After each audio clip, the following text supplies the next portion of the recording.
The wind howled like the forgotten cries of a madman as it came whipping down from the high mountains, flushing the valley with the bitter cold that all winters bring. Herds of black-horned elk huddled together, keeping vigilant eyes against the creatures that stalked the night, and the creatures that would try to stalk the young they had encircled within their ranks. Their great horns, easily wide enough to handle even the largest of bears or the nimblest of wolves, were covered in thin sheets of frost, icicles dangling from their shaggy coats, which provided them some measure of protection from the primordial cold that seemed to sweep through the Wetterstein Mountains every winter's night. The largest of the elk, a male that stood twice as tall as a man, raised his head as, over the shrieking winds, he heard the movements of the beast that the herd had come to fear, a beast they had always feared. He snorted loudly, drawing the other males' attention, shifting his horn slightly to motion into the darkness around them. The woods were heavy with snow and ice, but the hoof-carved paths were still passable to those long of leg and strong of spirit. Unlike the strange firewalkers of the stone forest dotting the mountains, the great elk could see fairly well in the dark.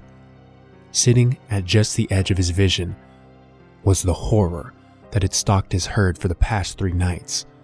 The tall, hairless beast that stood not on 4 legs, but 2, like the firewalkers.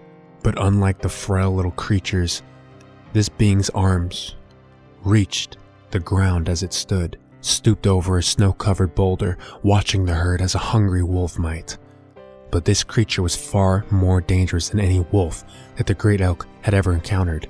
It moved with an almost unfathomable speed, sometimes using its gangly arms to grip a low branch and swing forward as it would chase you down. Other times it would stalk you for days, leaving not a trace of its existence, save for the faint smell of the rotting flesh caught between the thin, black teeth in its vertical, flat maw that split the center of its head down the middle. The herd had been unable to sleep or rest due to this creature's relentless pursuit, doggedly keeping pace with their own, always allowing its presence to be felt. The last time the herd had relaxed, it claimed 2 calves, one in each massive hand, before stalking off into the darkness. The tortured cries of the calves had lasted all night, and the great elk had been forced numerous times to keep the cows from going out into the darkness to try to save them. He knew a trap when he saw one. Just as dawn had broken this morning, the calves had finally fallen silent, and upon further investigation, the herd had been almost distraught to find both hanging from the trees, a scant few yards from where they had been standing all night, pinned to the thick branches by their own splintered ribs, chests left wide open, and organs now laying there in rime-laden pools beneath them. Large sections of their backs and legs were missing, torn free by the beast's horrible maw, though a good deal of glistening meat still sat frozen on the twin corpses, untouched by the strange creature. Now it sat there, leaning back on the corded muscles of his haunches, watching the herd's every movement with 6 yellow, slated eyes positioned around the creature's bizarre mouth. It was slowly scooping snow into its right hand, a wide and cruel tool ending in 3 barbed talons, letting the wet mass slide through into a messy pile at its hooves. The great elk could smell the rotting meat of its own, knowing that the smell was coming from the beast's own breath. It was taunting him. Well, it would taunt him no longer. The great elk burst into a sprint, head lowered in preparation of ramming the creature with its sharpened horns. 3 young bucks were right beside him, running headlong in a straightforward formation they had used a number of times to trample wolves that had proven too brave or hungry for their own good. A small tree shattered into splinters as the elk's left horn caught it, severing it at shoulder height and sending it crashing down into the deeper recesses of the forest. Several more joined as several tons of solid muscle quickly closed in on the strange monster, which had yet to even acknowledge the charging menace closing in upon it. And then, it was upon them, leaping over their sharpened horns and hardened skulls, slashing at the flanks of 2 of the young brave bucks that had charged along with them. The talons ignored their frozen shell of fur and thickened hide, tearing deep gashes open with but the barest of ease.